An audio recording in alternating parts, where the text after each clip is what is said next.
11th class students, हम birth chapter को read कर रहे थे and at least more than half chapter we have completed. Now last concluding part is remaining. Okay, doctor Andrew Manson ने कितने continuous, कितने frantic efforts किए और जितने एफर्ट्स उन्होंने किए, ओके, लास्ट में उसको पैनिक एक्सप्रेशन फील होता है. Okay, why he was panic at last moment after feverish efforts.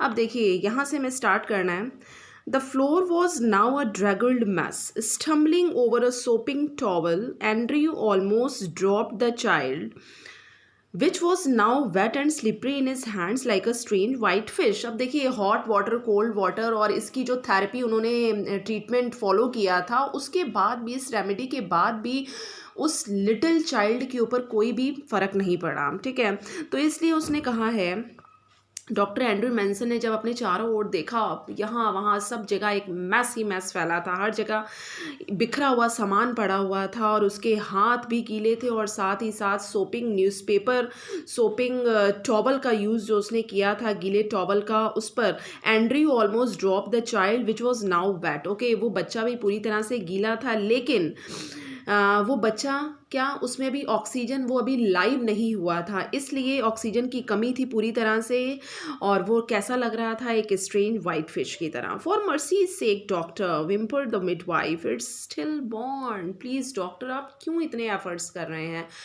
Y you are so panic? Because there is no pain and gain. Okay, कोई भी फ़र्क नहीं पड़ेगा इस बच्चे पर क्योंकि ये डेड चाइल्ड है.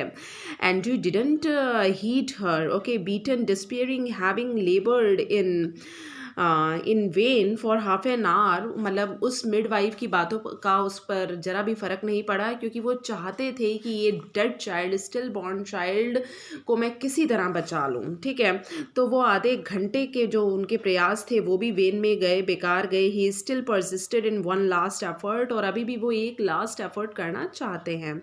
Rubbing the child with a rough towel, उस बच्चे को उन्होंने रफ टॉवल से, सॉफ्ट टॉवल नहीं, रफ टॉवल से रगड़ा. Okay, crushing and releasing the little chest with both his hands, और उसकी छोटी सी चेस्ट को अपने दोनों हाथों से, ठीक है, क्या किया, रिलीज करने की कोशिश की. Trying to get breath into that limp body, वो लाइफलेस बॉडी में किसी तरह तो जान आ जाए. अब देखिए क्या उनका लास्ट एफर्ट जो वो कर रहे हैं, क्या वो वाकई फ्रूटफुल रहता है. Now next page. And then as by a miracle, तब मानो एक चमत्कार हुआ. Okay, the pygmy chest which his hands enclosed gave a short convulsive heave. Okay, एक छोटी सी चेस्ट जो उनके हाथों के नीचे थी, कवर थी. Okay, gave a short convulsive heave means एक सडन वायलेंट मूवमेंट हुआ. ओके, एक हल्का सा झटका, एक हल्का सा मूवमेंट हुआ उस बॉडी में. अनदर एंड अनदर, दोबारा और दोबारा. एंड्रयू टर्न गिडी, और वो इतने थक चुके थे मानो उनको चक्कर आ रहे हों. The sense of life springing beneath his fingers after all that unavailing striving, जो एंडलेस एफर्ट्स से उनके संघर्ष था, उनका स्ट्रगल थी उनकी. Okay, the sense of life, उनको हल्का सा महसूस हुआ कि उनकी फिंगर्स के नीचे हैं, डॉक्टर एंड्रयू मैनसन की हाथों के नीचे, फिंगर्स के नीचे मानो लाइफ धीरे धीरे आ रही है. Was so एक्जिक्यूसिट. ओके, वो बहुत ही स्ट्रॉन्ग फील कर रहे थे. इट ऑलमोस्ट मेड हिम फेंट, मतलब अंदर से तो उन्हें स्ट्रॉन्गनेस आ रही थी कि धीरे धीरे लगता है कि ये बच्चा लाइव हो जाएगा, लेकिन वो बेहोशी की स्थिति में आ रहे थे, इतना थक चुके थे. ही रीडबल्ड हिज एफर्ट्स, उन्होंने, फिवरिशली मीन्स कंटिन्यूस. ओके, उन्होंने अपने एफर्ट्स को दोबारा किया. The child was gasping now, अब धीरे धीरे चाइल्ड जो है उस थेरेपी को ले रहा था deeper and deeper. A bubble of mucus came from one tiny nostril, और उनके नाक से, यानी कि बच्चे के नाक से, छोटे से नॉस्ट्रिल से एक मकस, एक बबल आया. जॉयफुल, एक सांस का bubble. Okay, a joyful moment was there. Okay, वो जॉयफुल बबल था, एक, ठीक है, एक गुब्बारा टाइप. क्यों? क्योंकि धीरे धीरे उसकी चेस्ट को जिस तरह से रिलीज़ किया जा रहा था, ओके, रेस्पिरेशन की ये थेरेपीज़ फॉलो की जा रही थी, तो ये लास्ट एफर्ट था उनका। The limbs were no longer boneless, अब जो बॉडी पार्ट्स थे अब वो ऐसे नहीं लग रहे थे कि वो बोनलेस हो। The head no longer lay back spinelessly, और उसका जो हेड था बच्चे का वो अब स्पाइनलेसली नहीं लग रहा था, बिना रीढ़ की हड्डी का। The bland skin was slowly turning pink, अब जो वाइट डल बिल्कुल स्किन थी उसकी जो स्किन का कलर था वो वाइट था, ओके, लाइक अ फिश। और जिस तरह से वो ब्लैंड स्किन अपना कलर चेंज कर रही थी, मीन्स बच्चे की बॉडी का कलर चेंज हो रहा था पिंक कलर में। Then exquisitely came the child's cry, तब बहुत ही ब्यूटिफुली, ओके, बच्चे की रोने की आवाज़ भी सुनी गई। Dear father in heaven, the nurse sobbed hysterically, it's come alive, okay, मतलब बिल्कुल वो नर्स जो थी वो भी बिल्कुल अनकंट्रोल, बिल्कुल इमोशंस थे उसके, और वो सिसकियों से भरी हुई कह रही थी भगवान को धन्यवाद।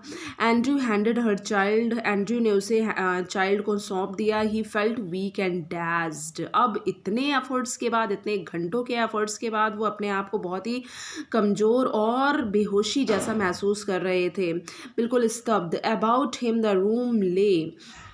The room lay in a shuddering litter, blankets, towels, basins, soil instruments, the hypodermic syringe impaled by its point in the linoleum, the ewer knocked over, okay, अब जहाँ जिस कैबिन में ये सारा सामान, जिस कमरे में सामान सारा इधर उधर बिखरा हुआ था, ठीक है, the kettle on its side in a puddle of water, upon the huddled bed, the mother still dreamed her way quietly through the anesthetic. The old woman still stood against the wall, but her hands were together. Her lips moved without sound. She was praying. Okay, Susan Morgan की mother बिल्कुल लगातार prayer करती हुई दिखी, और बिल्कुल motionless थी, उनके प्रेयर्स में लिप्स हिल रहे थे। और उस वक्त जो सुजैन मॉर्गन की कंडीशन थी, okay, the mother still dreamed her way quietly through the anaesthetic, वो एनेस्थेटिक में थोड़ा थोड़ा थी, और अभी भी वो अपने बच्चे के बारे में ही इमेजिन कर रही थी। मैकेनिकली एंड्रयू रंग out his sleeve, pulled out on his jacket, अब उसने अपने ड्रेसअप को थोड़ा सा ठीक किया और अपनी जैकेट ली। Okay, I will fetch my bag later, nurse, मैं अपना बैग बाद में ले जाऊंगा। ही वेंट डाउन स्टेयर्स, वो डाउन स्टेयर गए, through the kitchen into the scullery, his lips were dry, hand wash वगैरह करने के लिए गए और उनके लिप्स बिल्कुल ड्राई थे। Eight the scullery he took a long drink of water, he reach for his hat and coat, और उन्होंने अपना हैट और कोट भी लिया। आउटसाइड अब देखिए, स्कलरे में गए और वहाँ पर जाकर उन्होंने हैंड वॉश किए, जहाँ पे डिशेस वगैरह को धोया जाता है।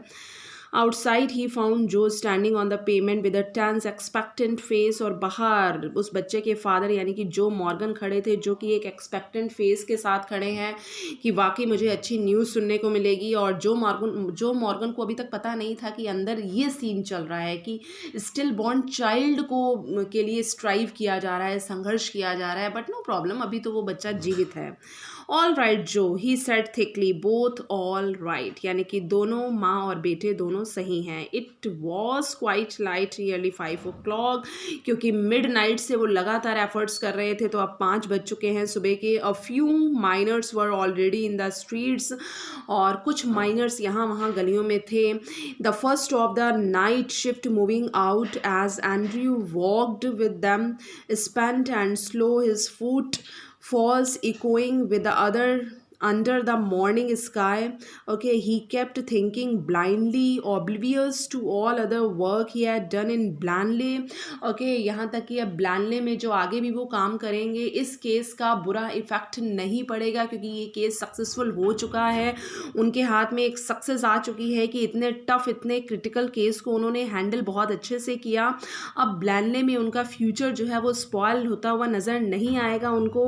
आई हैव डन समथिंग, इसलिए उनके वर्ड्स से कि वाकई में मैंने कुछ कर दिखाया है, और वो सुबह सुबह जब जा रहे हैं सारी बातें उनके दिमाग में रनिंग हैं, ओके, गूंज रही हैं उनके दिलो दिमाग में। Oh God, I have done something real at last, और मैंने वाकई में कुछ कर दिखाया। नाउ स्टूडेंट्स, स्नैपशॉट के आपके सारे चैप्टर्स कंप्लीट हो चुके हैं, और जो नहीं हुए हैं वो डिलीटेड हैं, राइट।